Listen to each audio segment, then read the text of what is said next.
What's going on with you? Yeah, I'm doing good. I'm doing good. Yes.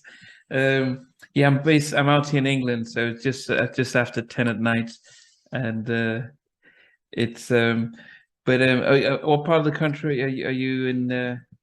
I'm in Los Angeles, California. Okay, really good Sunshine City and state and stuff. But we've got an international audience, and most people will not know they know you're American, but not know where you're sort of from. So I always like to start off with asking my guests where you sort of born and raised. That's cool. I was born in Chicago, Illinois, and I was raised in Chicago, Illinois, and Los Angeles. In Los Angeles. Okay. Yeah, so for most of us who aren't American, we've grown up to appreciate sort of the roots of how American artists seem to develop their talents from a young age. For yourself, your singing style, as unique as it is, where did you sort of hone your craft and start to learn how to sing? Well, sort of everywhere, but mostly in the church. My mom and dad were gospel singers. Although I never really was a gospel singer, I really became an early jazzophyte. uh, I started in jazz with artists like the Crusaders, Wayne Henderson, Billy Cobham, Roy Ayers, All right. and then I joined the group Side Effect, which was an R&B group, and they just taught me a lot of things, and so that those are my beginnings. Yeah. I mean, in those early days, um did you always want to sing? Oh, because I think it's as I said, you've done over 9 albums, and when you see where you are now, but when you was in those early days, learning in the church, seeing your parents sing, was that something that you always wanted to follow, or was that something that Yeah, absolutely, yes. oh, what about singing at those early, especially when you're young? What about singing when you were young did you really appreciate? Is it the audience response or just how it made you feel? It's just a wonderful feeling. I saw my mom and my dad and everyone around. I come from a lot of musicians and singers and stuff, and it was a natural progression for me. I do get a thrill out of making music. It's so exciting. I get a thrill out of production, period. Even if it's painting a room, or doing something decorative, uh, it makes me happy and excited to make beautiful things. Yeah. I mean, you came out at the time, especially in the mid 80s when music seemed for those of us who were fans, it felt that there was not as many boundaries. And so we could hear yourselves, Hall and Oates, Tina Marie. So it didn't seem as if the boundaries which we saw, say, in the 90s were there. How was it like when you reflect back as an artist coming out in those mid 80s? Do you think it helped with your career and the type of music that you started off with? You mentioned sort of jazz R&B. I'm not sure I understand the question, but Yeah, no, I I'm was just saying that because when we look back at sort of the mid 80s when the music was out, there didn't seem as many boundaries with we didn't see this as pop, and the R&B music felt um Hall and Oates, Tina Marie, Bobby Caldwell. So it felt a very different type of era for music. We appreciated the writing, the songs, and the oh, artists. okay. I don't Yeah. know about over there. I don't know about over there, but the artists that you mentioned here were Caucasian artists that were doing black music, and they never had a problem crossing over to the black. We always have accepted whatever is good and wonderful because we were exposed to it. As far as myself, as an African American artist, a black artist, considered an urban artist, I was never crossed over to the pop side of music. There was definitely a demarcation line, Oh, but for black artists, not necessarily for the white artists, because they got way more exposure. And then America is largely a Caucasian community, so more people are there to buy the records for them. But yeah, there was a very deep demarcation line. Wow. And I guess, as I said, here in the UK, because we did have, we have, at that time we just had the BBC, so they played everything. We didn't have so we were exposed to a, a, a a variety of music on one radio station. So it felt as if there was a little bit more of, it just felt more accessible. If we listen to Stevie Wonder, George Michael, Elton John, yourself, and things like that. Um, but also though, because if you think about how the 90s was, in the 80s, it didn't feel as if the labels focused on the image of the artist, but more so the talent and the technique.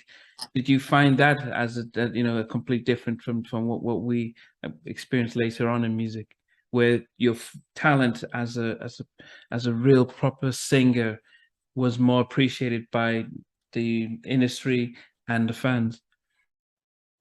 Well, I think it's always been a combination of things, when it comes to what a record label wants. Um, you may have the freedom to do the type of music, and then they will, want a certain image. When I was very popular in the 80s and early 90s and late, 90s, it was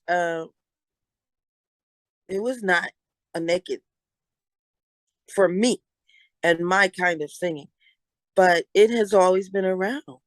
And music goes in cycles, so I can't say when my cycle was around that I don't appreciate the cycle that's around, now. Mm. It goes from one time it's the producers, another time it's the singers, another time it's the dancers, another time, you know, and that's just how it is. And either you get with it or you go on up just, into your niche, and you get in your lane and you stay there. Yeah. I mean, but for you to, did you feel as if when you started off that you were able to do the music that you wanted to, especially when you're up against, a label that's labels are businesses, and and for them it's about making money. But did you feel you had that opportunity in your early albums to be able to do the music that you felt was you? I loved music at that time, and I definitely was allowed to do the music that I love. I'm I've always been a jazz artist, but that includes doing all kinds of music. So at the time, R&B was popping, and I was young, and it was so fun, and I loved everything I did. I don't have a record that I hate Yeah. at that time. Maybe something I could do better, but Yeah.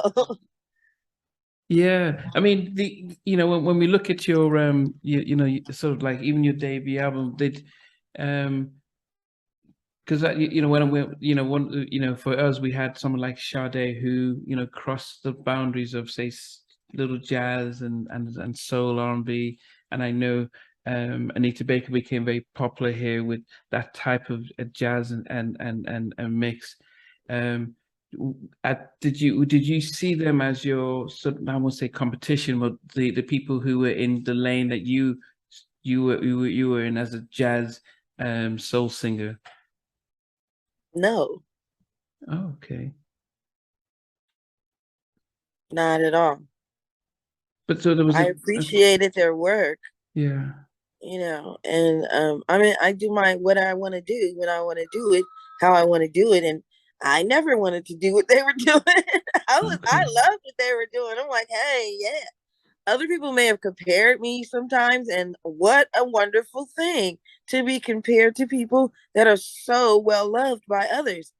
It's not a bad thing. It's like, okay, you know, so um there are many flavors in a banana split. Yeah. Yeah. I mean, and as I said, it's more so just trying to, just trying to see how, especially in those days, as I said, I wouldn't have noticed because when I listened to when I listened to your music, and especially the ones, especially the self-titled album, I thought more so the R&B side, and how much of it during those days, because in those early days, I mean, when as somebody who loved singing, um, the actual being a recording artist and then also understanding the industry, the business, the promotion, the touring, does that take something away from the joy of being just an artist who likes to sing, having to manage everything else behind that goes along with being in the music industry, music business? No, this is what it's. I don't know about those days. I just did what I had to do, and I was very young and able. And these days, I'm I'm mature and confident, and I know what I'm doing. And it's sometimes a pleasure, and sometimes difficulties arise as in any business. But my business is not my life. As long as I don't feel it's encroaching on my life, Mhm. then it's not a problem. Yeah, I don't. Just my life is what's good. yeah. I mean, one of the things that we that we saw you had you had an unsung which was very revealing, which went through your background with your parents and getting into the industry, and then unfortunately here in the UK we didn't get to see the movie. They didn't, the TV1 isn't available here, so we didn't get to see it. But I mean, just watching your unsung and just seeing sort of the challenges with that, and I wonder how much that journey, how much that has shaped how the person you are today. And when you look back at yourself at your young age, are you able to do you communicate that in your music today? Absolutely. My new song, Throw It Away, it is about taking a look at my life and saying, wow, did I waste time?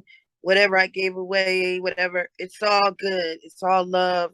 It's life. It's strength. It's just an amazing, wonderful thing. I have lost so many friends and relatives and loved ones, and along the way, those things sober you up in terms of, if most people haven't really lost, like, so many family members at a young age, and then, your friends and things like that. But I'm telling you, it sobers you up and gives you a sense that this life and people, you know, you got to give your love while it's you have the time, and that's what's important. So my life from then till now has taught me that, Jesus was right. Love is the number one thing. God is love, and that's what's important. Yeah. So when I'm not doing this, I'm a mental health therapist, and I work with kids under 21 down to 5. And one of the things that was very interesting to me was when I watched your song was to you checked yourself in to rehab, but it wasn't to deal with the addiction, but it was to deal with the things behind that, and which I could identify with, because a lot of us carry baggage, but we don't know how deep it is, and we just try and use things to um some people self-harm, drink or whatnot, and what that tends to be is just a distraction, but the main issue is quite hard to deal with. um and unfortunately, one of the things that I've been using this platform is to really try and promote mental health and therapy among the Black community, because it seems as if, if we don't take it to church, we're fine and stuff. How did you find that experience? Was it hard to talk to strangers and sort of process your past and things that were holding you back? It was the most dynamic experience in my life. It made me who I am today. I am like, whoa. I went to every meeting. They get you up at 5 in the morning. You do, Wow. whatever it is to your body, your blood pressure, whatever. And I just did everything they said because I'm like, you have a method. I need to know what I need to know how to not do something I do not want to do and why it's happening in the whole 9 yards. Um, and I went to every meeting, and they had some of the best doctors and counselors because they would come from other hospitals and stuff. Some of them donated their time and they were wonderful. And they would tell me, I know you're going to make it. You're going to make it. And, this and that. And I got things put in perspective as far as being an entertainer, a singer, a musician, a mother, a woman. Um, Here's something I've grown into being a woman. I'm like, you guys, people take being a woman like for granted. Like we're always talking about I'm that bitch, I'm that this, and you're a queen. And why do we have to go past being a woman? It's such a fantastic thing, you know. Going through the mental health, man, it's nothing better. And it was a long time. I remember when I first landed in the office, the counselor was saying, this is going to take a long time. I'm like, well, how long? 4 months, 3 days? What are you talking about? How long? It could be 4 years, 40 years. I don't know how long. It's going to take a long time. And I was like, all right, you're going to do the work. And it took many doctors. I went to a pain management center in Los Angeles at Cedars-Sinai. You say what are your pain is on too, because after we got down to the root, I was in a lot of pain and diagnosed with post-traumatic stress syndrome and a nonconformist recluse. I had a prescription to take a 20-minute walk every day, no matter what, to buy some tennis shoes just for this. I didn't care if I was at a hotel, if I was traveling, whatever. I had to stop and take a 20-minute walk around where I was. And, I opted out of medication because I told the doctors, the point is I don't want to do drugs. Yeah. Yeah. And so it was, I had to write a journal about every man I ever knew in my life. From my father, from the first man all the way down, how the relationship was, what it meant. Oh my, it was not something that, I walked in and they said you're crazy and I walked out. No, it's a lot of work. Yeah. But it was interesting and it worked. Yeah. I feel balanced. I have times, I still have times where I cannot leave the house. You know, the pandemic, I was the happiest person in the house. That was like, a dream come true. I stayed inside, I watched TV, I ate food, I went to sleep. I hadn't, really gotten sleep in a long time. I slept for a year. Wow. And but because of the work that I have done, Yeah. I was able to be like, that was good. Okay, let's get back, And so got back in the studio and started recording the songs that I feel people need in their lives because I needed them. Yeah. Yeah, I mean, and I hope people do listen because there's a lot that we do go through, and especially, all communities, but especially for us within the Black community, because we go through stuff, but we assume it's part of a badge of honor to say, "Yep, this happened to me in the past, but I'm fine. I'll just go with it," and maybe talk to a few friends, but not really understand that it's important to deal with it and stuff. And that was really, to me, really powerful hearing how you took your time, whether it's a year or 2 years, to make sure that you were able to just unpick and uncover a lot of things that you've gone through, and because before we can sort of heal you, it's, before a therapist can really help you get a healing, it's about, well, do you know what's wrong with you first? You go to the doctor, you go to chest pain, and say, okay, well, here's some tablets. Well, do you know what type of pain I have? Do you know if I have this and artery? So they do a full check and they say, yes, you've got this problem and this Right. medication treats that. And that's the same with therapy, is they need to do a full assessment and say, wow, and what was it like having a dad not around, and your mum touring around the world and being, kicked out the house, and depending on this and this person leaving, and who identity, who do you see yourself, and what were you looking for in relationships? Were you looking for a father figure or something like that, and all that stuff you don't know at the time, but that's the step, because Yeah, and when you dig out the pain, you know, it's just like any other wound that you clean out. You clean it out and then you have to cover it up. And sometimes you have a scar, but when you see or look at that scar, you remember what happened and yeah. you say, I ain't doing that again. And I think that the scars come in things like, people never forget who you were. They always label you, when they see you, even if you're in the supermarket and your hair is a little disheveled or something, you just ran down the street. She on dope. I saw her. I knew. You're always labeled.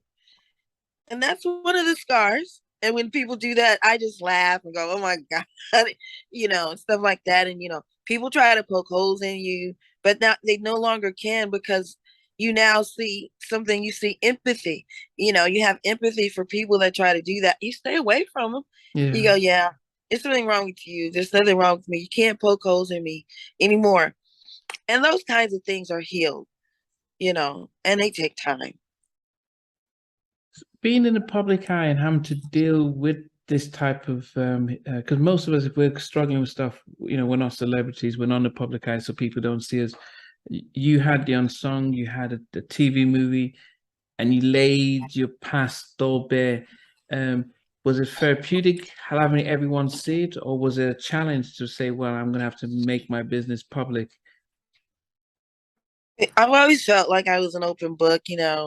Um, I don't, I didn't do anything wrong. It's just life. You know what I mean? And I feel like somebody else is going through it and thinking they're not going to get out of it. They're thinking they're the only one. I thought I was the only one when it was happening to me, and that's not true. You're not the only one. You can get out of it. You can change your life anytime you want to. Um, it gets greater later. All of the above. So it was important to me. And then I love history. And if I'm a part of history and I'm not going to take it, are you kidding me? I'm like, hell yeah. Document my stay on this earth. My footprint. I want it here. Yeah. And I want it truthful. Yeah. So yeah, I'm really excited. I love history though, that's what I spend my time doing, watching documentaries and stuff like that, so yeah, it's amazing to me. I like it. Yeah, and now with this, and you've done all this, you've now how is music? What do you see? How is music for you today? Because it was good to hear this throwaway, because we don't get much of that type of music. The type of sort of the jazz, the storytelling, um, without any auto tunes trying to take you to a higher pitch. What was it like going back into the studio and just being, I don't know, just being yourself, and be able to sing and say, this is my song, and I'm not going to try and be what everyone else is doing, but I'm just doing what I'm doing. Well, I think of myself as an element, and you don't get rain every day. You do. Some people appreciate it, and some people get drenched. I come to bring me my part, my piece of the puzzle, and I know that it's important. can't, I don't have a question anymore. So whatever it is that the life force I call God is pulsing through me to say, give this to the people. If it's a morsel of bread, somebody needs that morsel. And I'm supposed to do that. And that's the way I feel now. I've always felt like a servant. I've always been uncomfortable with people saying, "Oh, queen," and all that, because I know the consequences of being a queen. You understand? All the queens I know, man, it's been bad. It's not good. Except your queen over there. Your queen is, oh my, she's so admirable. I'm like, girl, girl, girl. They don't know what a queen has to hold down. And to hold it down for as long as she has, I'm like, whoa. And I look at her, it's like, girl. Yeah. You don't know. So I don't take it lightly. I'm a servant. I love being a servant. I'm like, here's the more, I've got the bread basket. I don't know, and maybe Olivia over there has the cheese basket, and maybe over there they have the wine, and you know what I'm saying? I'm like that. That's how I feel. I'm like, yeah. So it's important, whatever I do, whether you get it today or you get it tomorrow or your children get it, even the songs that I made in the early 80s, there are people that come to my shows in their 20s and 30s, and they're crying, and where have you been? I never heard anything like this, and I really love and I enjoy, and I needed to know these things. I'm Auntie Miki. I'm here with the bread basket. Yeah. When you look back though, your mid 80s, early 90s, do you have a favorite time frame when you felt you just enjoyed what you were doing and the music you were putting out? That's every time. Yeah, no, but back in, because as I That's said, every time. That's okay. every time is my favorite. Every time is my favorite because I can go. Oh man, I remember the first time I came in the studio. Wait. Oh, in 1990. Oh my God. Oh wait, no, it was great. Oh, this time. It's every time because I get to do something wonderful. Yeah. Yeah. I interviewed Mark Gordon from the Vert a couple of weeks, a couple of months ago, and I was just talking to him about, outside of Levert, they started to do a lot of production, and he mentioned, to do some work with yourself, alongside with Gerald and stuff, and and one of the things we kept reflecting on was how much we didn't we still love the music then, but when we see what we're being fed as consumers, I'm not a singer or producer or anything, but when I reflect back on the type of music that you guys were doing then, it just, there was a lot more message. It's about either love, um, broken hearts, or falling in love, but it was something that we could relate to, and stuff. How much of that's when I talk about missing music, it's about being able to tell that type of story, because there's not, if you listen to the radio now, you're not getting that type of music, and it's not the production, but it's the lyrics, is what's being said. Well, I'll tell you, that's why I did, to throw it away. My songs always have substance. See, people are over here asking, they're saying things like R&B is dead, R&B is dead. Okay, wait a minute. Okay, listen. R&B stands for rhythm and blues. You took the blues out of the rhythm, out of the music. You took the and just kept the rhythm. See, anytime anything comes on, we're ready to do this. We used to hear the words. Men used to sing their heart. We thought, now we think men don't love us, women, and women don't love men. Women want money. Men want, sexual favors, and they want it in abundance. And that's all they're singing about. It's never changed. It's always been that way. Men have always wanted the cookies, and women have always wanted the money. It's never changed. It's just what's changed is what, no one's thinking about anything else. Men also want a wife or a significant other, and so do women. And they're afraid to say, I love you now. because when they do, you run into 90,000 narcissists before, you know what I'm saying? Before you don't, you're afraid. And then if he doesn't have money or she's not popping or this, or, then you can't, everybody wants to show off. Everyone's a peacock now, you know? So this too will pass, but you have to continue to support and put out the things that, you know, perpetuate trait love. You know what I'm saying? Yeah. And that push it, that the kids, when they start to grow up, they can turn it on. Just like we turn on our own music or whatever and say, wow, this exists. This exists. We're not only in a coochie popping world. We all popped our coochie. How you think you got here? What are you saying? Everybody wants to do the thing. You know what I'm saying? So it's not all that we want to do. That's what we want to, there are so many things to talk about. There was a song, Everybody Plays the Fool, all that kind of stuff needs to, yeah. Talk about your human experiences, not just your sexual ones. Put the blues back in R&B, and then you have some R&B. But until you do, you're just going to have rhythm and words. Yeah. No, you're definitely right. I mean, when you now have this snoot, when I listen to Throwaway, very jazz, when you go now on tour, do you have to go with a band to perform, or as especially as a sort of rhythm and blues jazz singer, does yeah, I'll go with a band. What are you talking about? Who doesn't yeah have a no band? yeah no I think most of us have been we've been fed with our 90s arts acts with backing takes, so very few of them travel with Yeah, band. because we had so much music on those tracks. We had real horns, real this, real that. I did anyway. We had, full orchestras and things like that, and you can't really duplicate it. But we pare it down. The music is the music, and the word, you bring the spirit.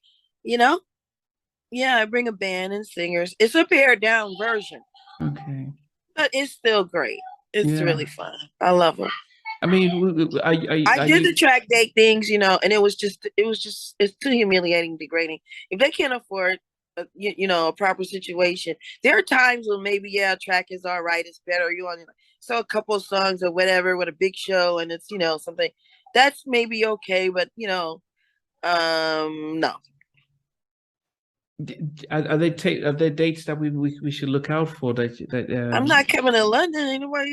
no, but also, we're international, so we do have Americans and who dial in, and so who might be looking and stuff. I will be in Las Vegas, the 16th and 17th of September at the Okay. Gatsby Club, and I'm gonna be in Yoshi's in Oakland, Okay, Yoshi's. October 29th and 30th. I'm gonna be October 7th in Rolling Heights, California, and in November, it's like what, DC, Philly, New York, November 25th, 6th, and 7th. Okay. It's hard to remember stuff. Yeah, no. As long as it's, and I'm sure between your website and Jay and stuff, that we'll be able to get a lot of the dates out. But it's good to know that you're actually supporting not just a single, but just going on tour. What's the plan though? Is it to release more singles on EP, on album, or? Well, no, the record's coming soon. There's an album coming with 7 songs. I'm just finishing it up, and that's it. Taking my time, but I really wanted to put this one out right away because it was important to me. We don't get the credit stuff as we used to. I mean, are you writing and producing, or how does it work? How did with Throwaway? How did it? It's pretty organic. I just take my band and I'm like, hey, let's learn this song. Let's record this song. And I record it and then it's done. And then, I send it to the mixer and then they mix it and master. And then I'm like, here, that's it. So according to standards. That means I produced. Okay. But I just did what the music requires. It's like being a parent. You change the diaper and he's changing. That's it. Did you also write it? No, that's an Abbey Lincoln song. Okay, sorry. This Yes, record is okay. in tribute to Abbey Lincoln. Yes, yes. Okay, but then it's most of the interpretation and how you wanted to have it sound. Right. Yeah. I mean, one of our regular viewers, Phyllis, was asking about what was your inspiration for doing Imagination. The Lil Jimmy Scott. I always heard this song almost every single day in my life growing up. And I just love that song. And I wanted to be that sort of an artist. And when Atlantic signed me, I'm like, listen, I'll do whatever, but I have to do this song and I have to do something like it on, you know. So it was really just in my heart. I love little Jimmy Scott. um, your portrayal of Billie Holiday in Malcolm X was amazing. Did you think about doing more films after after that? Well, not really. I mean, I'll do something wonderful if someone calls me or whatever, but um, I'm working on something now, but I'm not the star of it. It's just, uh, um, something I've written and working on the music track to put the soundtrack together. But no, it's a lot of early in the morning stuff, and I've already done my sacrifices in terms of being for, doing it for the music and I didn't have the time, to do the music and do the children and try to heal and try, Yeah, one of the things that I'd always wondered, because this past 2 months I've been focused on interviewing females in the industry, and because it just seems to me, even though we've got Me Too as it is now, but when I think about how challenging it could have been back in the 80s and the 90s, being a strong female in the industry, how it was very little protection, raising a family and stuff, and as you said earlier, that there isn't enough celebration of just being a woman, but it's also the challenges that female artists have had compared to male artists is, and I don't know if it's spoken enough about. Do you see how the differences between what you must have experienced compared to, say, your male counterparts? heck yeah. I'm sure no one's like, hitting them on the butt, kissing them all in their ear, on their neck, making hotel rooms where their room joins theirs. And you're like, what the hell, afraid of your security guard because he's throwing you on the bed, all kind of stuff. You start your cycle and you still have to go perform, you have fibroids and you can't stop bleeding, but you still have to perform. Then you marry a narcissist or, whatever, he's jealous. His manhood is a question. He's tired of being Mr. Howard or whoever, you know what I mean? It's a lot. And then you can only fight so much. And then you get pregnant and you can't do anything but have the baby. And, you're down for 18 months before you can get back in the ring. It's not. And then, you're challenged all the time, all the time.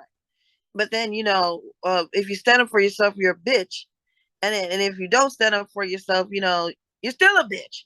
You're just a stupid bitch. And then you got to get the bag. You got to get the bag. Bag. Ooh, you're responsible for the bag. You got to get the bag. This is too much. Wow. It's just too much. And then everybody, when they do like Britney Spears or they crack, even Mariah Carey had to break down the interview. What do you think is going to happen? It's pressure. And then and then you're pitted against the only people that can be on your side. They pit you against each other. You need another woman that knows what you're going through, that can say and guide you through these things.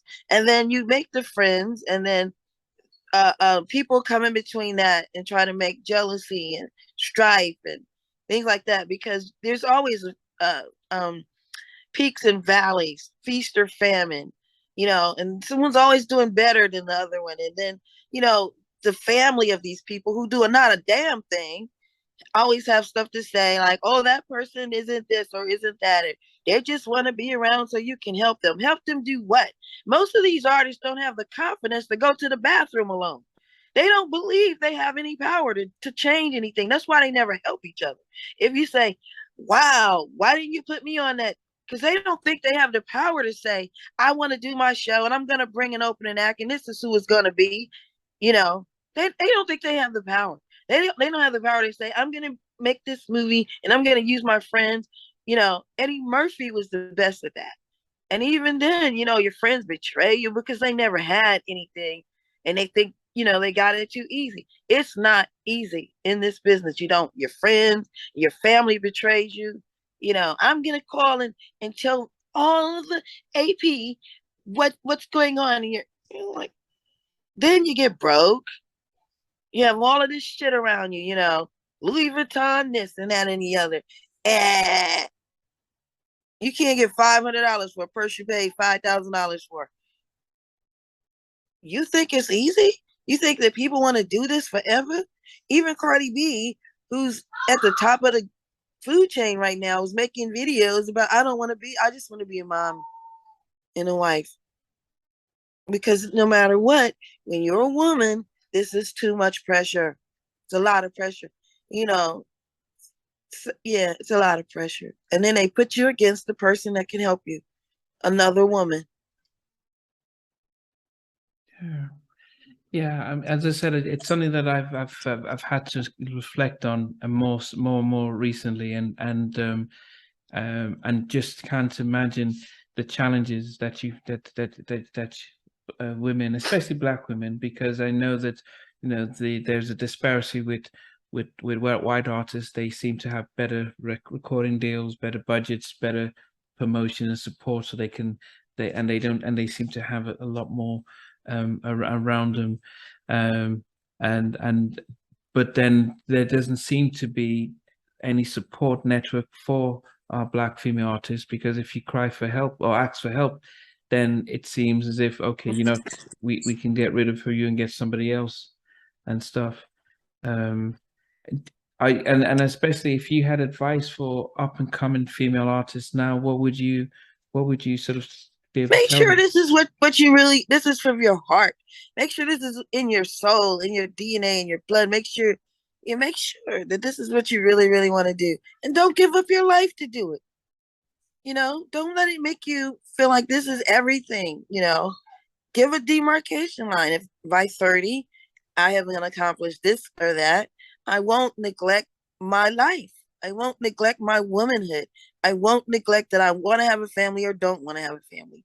I won't neglect, you know, that I will build a community that will support and love me through my ages, through my, you know, 10, 20, 30 years. Don't neglect that. Because if this is really for you and really that something that God has, you know, blessed you, ordained you to do, you will do it.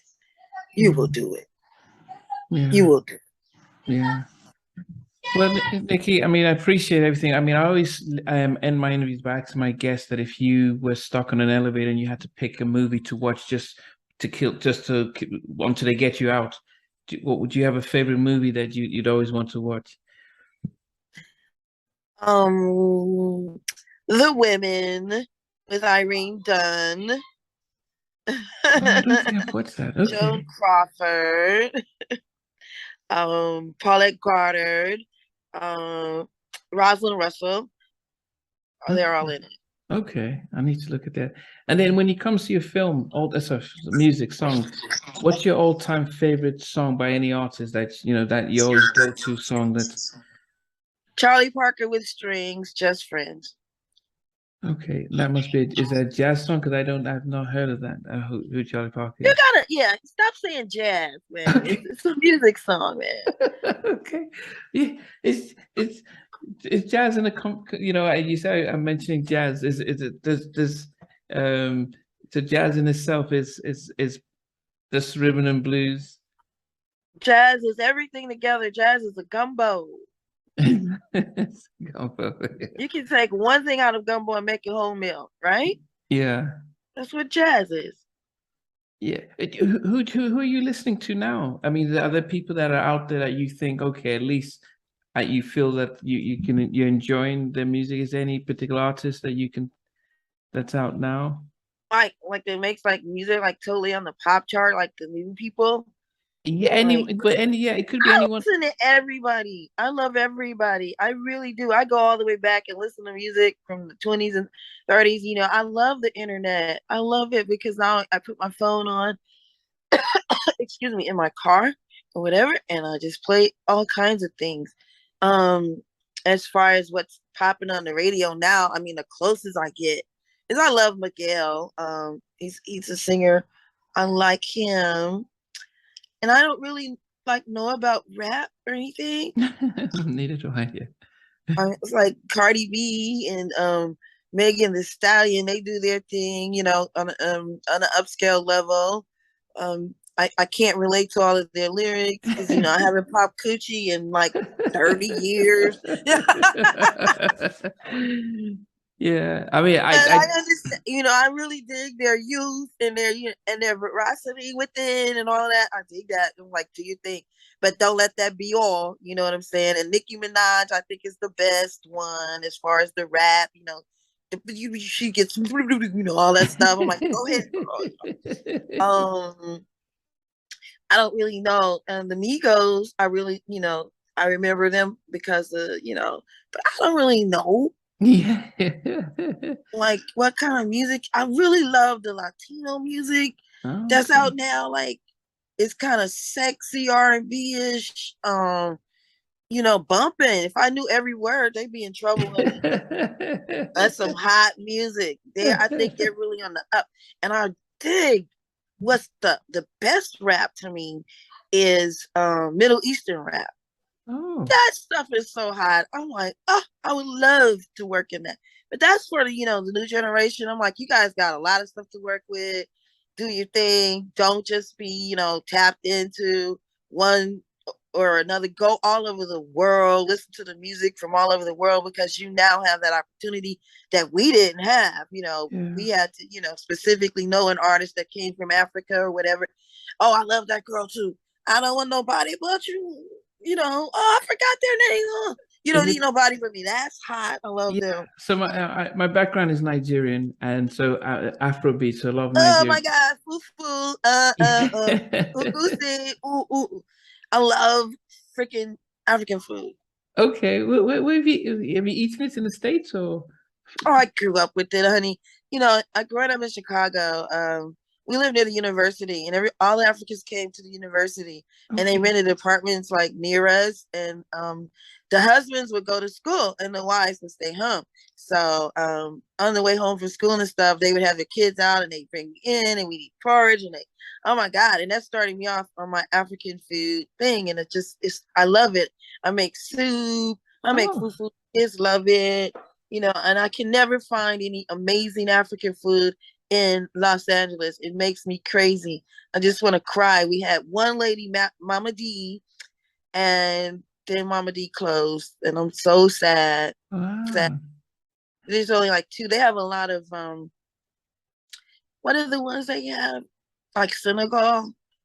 Yeah, when I lived in LA, I used to live Redondo Beach, and we had a Nigerian restaurant, but this is back in the 90s Yeah, and I used to know 2000. that. I knew that one. That one was good because we used to go there and get soup from that one in Redondo Beach. But they're all gone now. They have Yeah. like Jamaican and Ethiopian. That's pretty. Ethiopian, yeah. Even when I went to college in Milwaukee, and we used to go to Chicago. And my then girlfriend was Ethiopian, so we'd go, and there was some number of Ethiopian restaurants in Chicago, because they eat with they have this almost like a pancake, and they put the stuff on it, and then they eat So, eat for. it's so spicy. I can't eat Oh, it. you can't eat, yeah, yeah, It's so spicy. yeah. My God. But I love Cameroon. You know, Cameroon Okay, food. Cameroon. So Have you ever eaten jollof rice?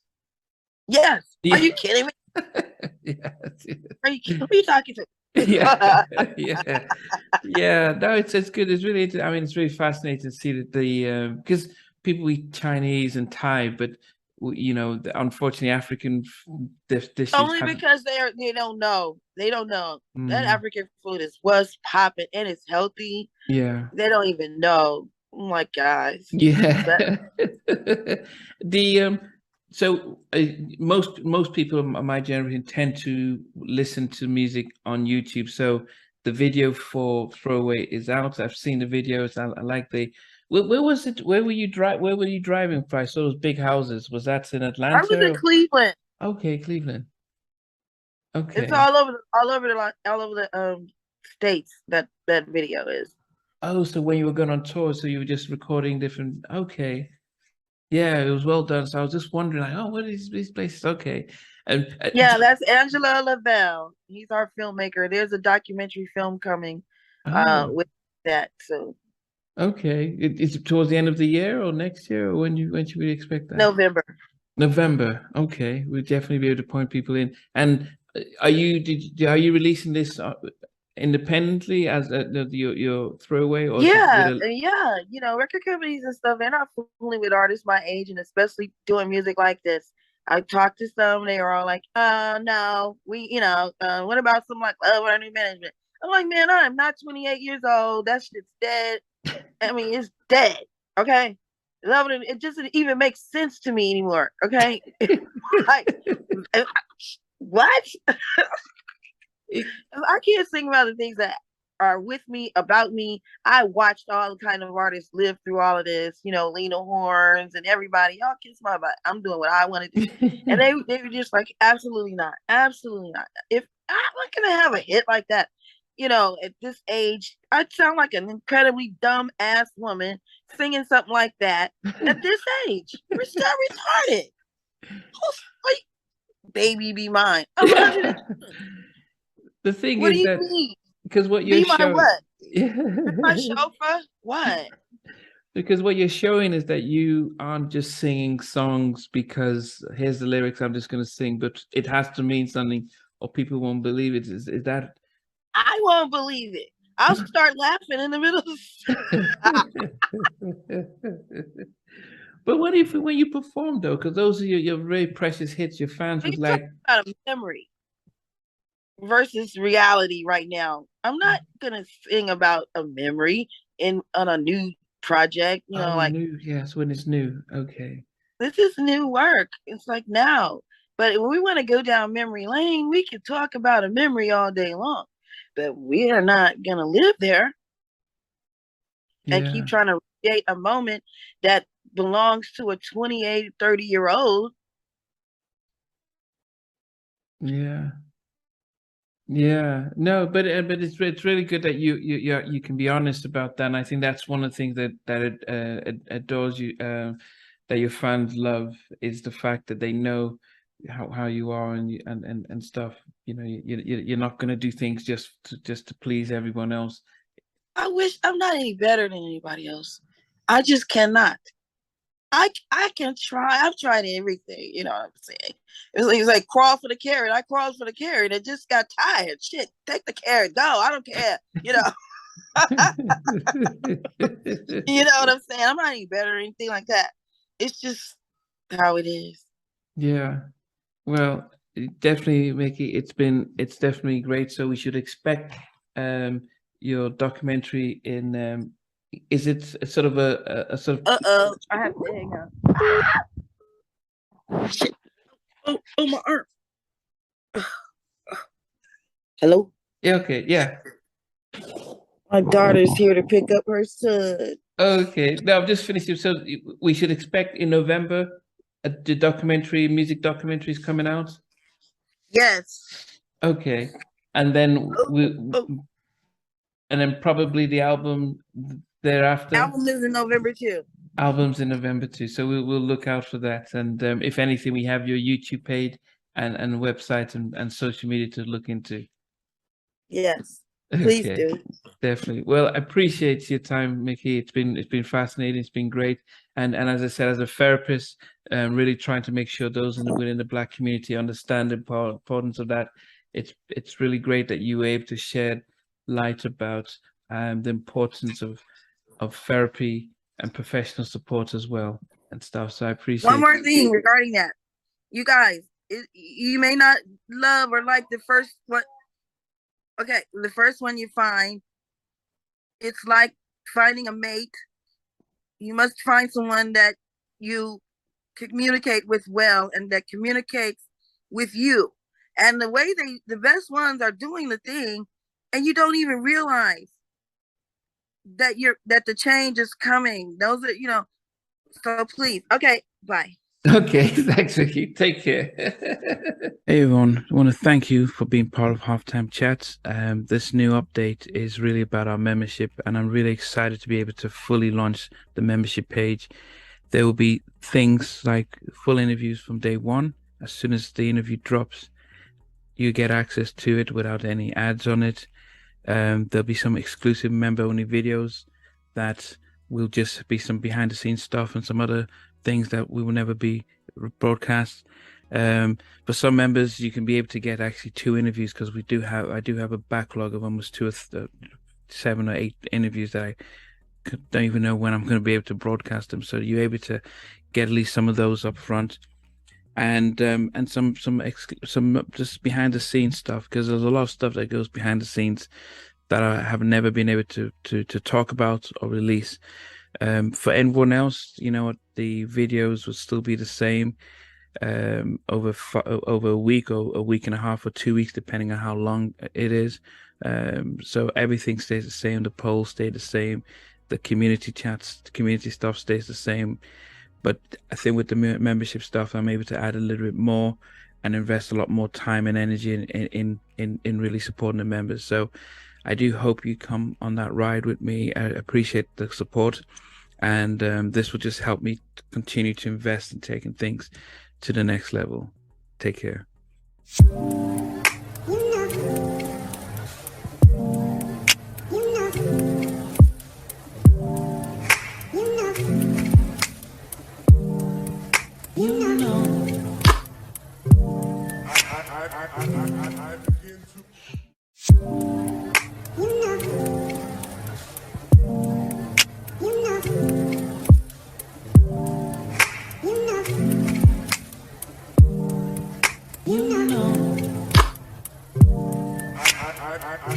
I begin to